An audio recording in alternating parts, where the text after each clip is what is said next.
untuk menguasai harta. Untuk apa? Toh bapak sudah tua. Gak usah dibunuh, ya meninggal juga. Mungkin mereka ingin cepat kaya, Ndoro Putri. Ya Allah, apa yang harus saya lakukan? Sudahlah Ndoro Putri, yang sabar. Nanti Allah akan memberi petunjuk. Mari.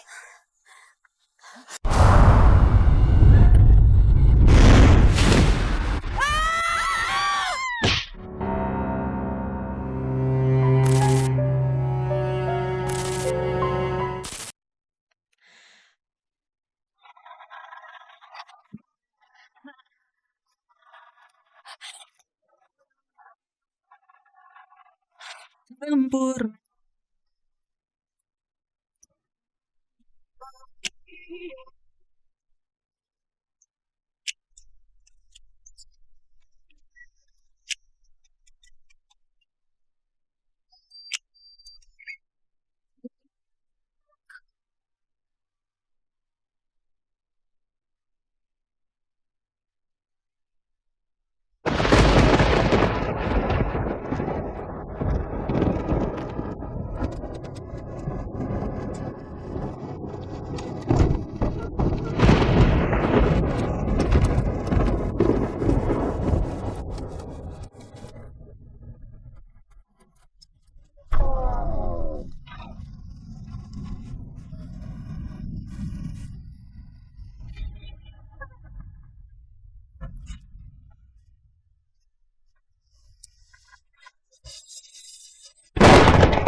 Ibu kenapa? Bu, hujan bu, mending kita dulu ya. Bu, saya nggak akan ngapa-ngapain ibu. Ini dalam banget, saya nggak akan ngapa-ngapain. Santi? Nggak salah lagi. Itu pasti Santi. Ngomong-ngomong siapa ibu itu ya? Kasian sekali dia.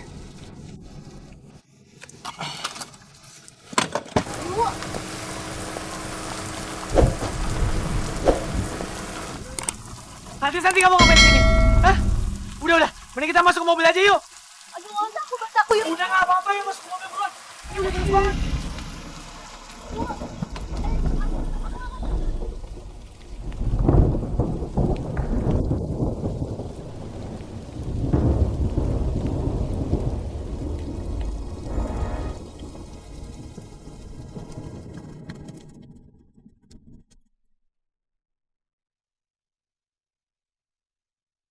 Asih, kamu kalau ngomong jangan sembarangan.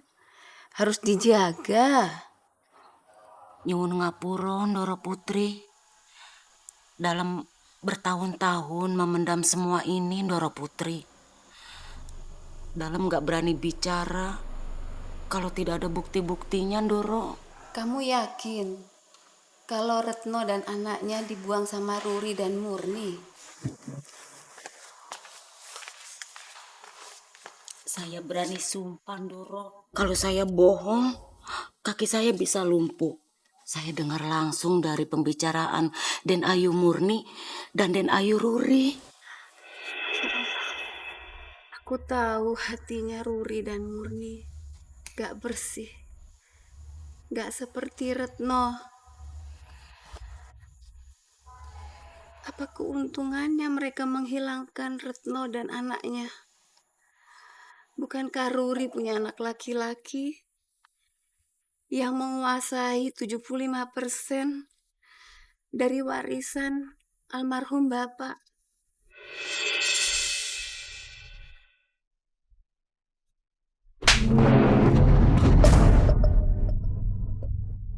Anak durhaka kalian.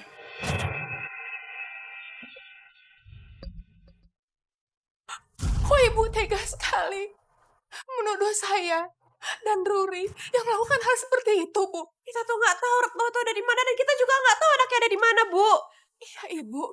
Dan itu kejadian sudah 20 tahun yang lalu. Jangan pura-pura kalian.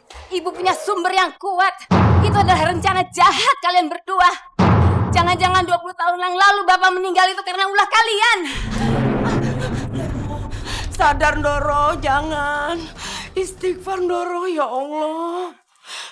Istighfar, Ndoro. Murni, Ruri, Kalau ibu mendapatkan bukti kalian ada persekongkolan ini, maka kalian berdua keluar dari rumah ini.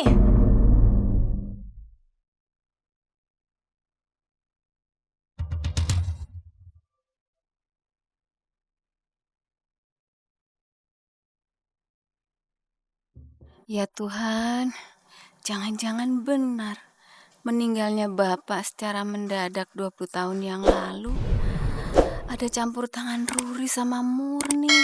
Kalau itu nyuwun sewun Doro Putri, dalam tidak tahu. Kalau benar mereka membunuh Bapak untuk menguasai harta, untuk apa? Toh Bapak sudah tua. Gak usah dibunuh ya meninggal juga. Mungkin mereka ingin cepat kaya, Doro Putri. Ya Allah, apa yang harus saya lakukan? Sudahlah Doro Putri yang sabar. Nanti Allah akan memberi petunjuk. Mari.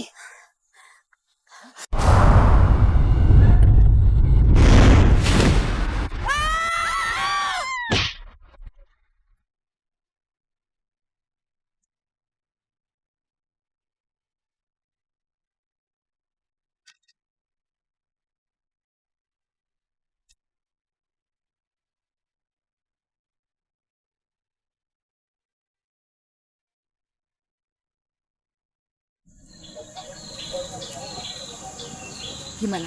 Kamu udah ada kabar di mana Asih? Belum, Mbak. Orang suruhan aku juga nggak nemuin dia di kampungnya. Bagus. Pasti dia kabur, ketakutan. Bisa jadi, Mbak. Mulai sekarang, tidak akan ada orang yang bisa menghalang-halangi kita. Semuanya akan bisa kita kuasai dengan mudah. Iya, Mbak. Mbak bener. Dan semua harta milik Bapak akan jatuh ke tangan Gentah, anak aku. Kamu jangan lupa. Mbak berhak atas saham itu sebanyak 50% sesuai perjanjian kita. Jangan sampai lupa kamu.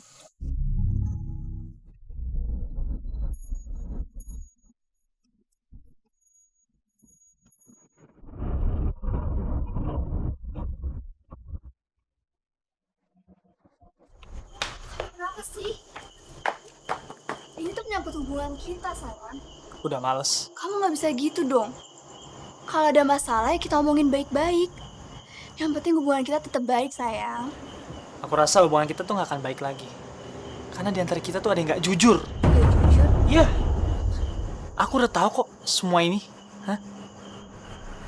Niat kamu pacaran sama aku tuh bukan karena kamu tulus sama aku. Tapi karena harta.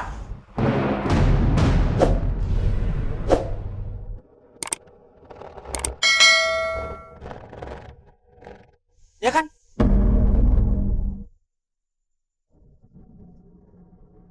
Genta! Genta! Genta! Pak! Gak mungkin ada asap kalau gak ada api. Pasti ada sebabnya.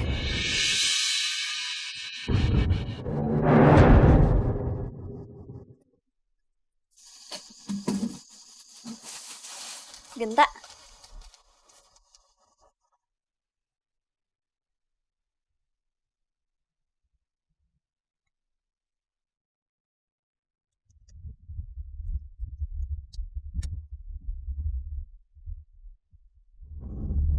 Kenapa sih? Biasa aja kali ngeliatinnya. Enggak, kamu beda aja. Ya iyalah beda. Masa aku mau ke kampus pakaiannya kayak mau mulung? Kan gak mungkin. Hebat ya kamu. Bisa sampai kuliah. Maksudnya bukan itu, San. Sorry. Iya. Aku ngerti kok. Aku gak marah. Bapak aku pernah bilang, aku tuh harus saling bersyukur. Karena dengan keadaan yang kayak gini aja aku masih bisa kuliah. Pasti kamu heran banget ya, kenapa pemulung masih bisa kuliah.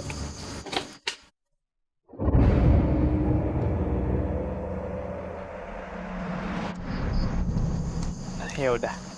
Aku antar kamu ke kampus ya. Kalau gak ngerepotin sih gak apa-apa. Oh iya. Sekalian nanti kalau kamu udah pulang dari kampus, aku jemput. Gak apa-apa kan? Ya kalau nggak ngerepotin lagi nggak apa-apa.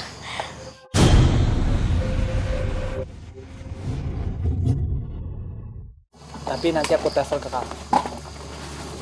Nanti aku hubungin kamu ke sini.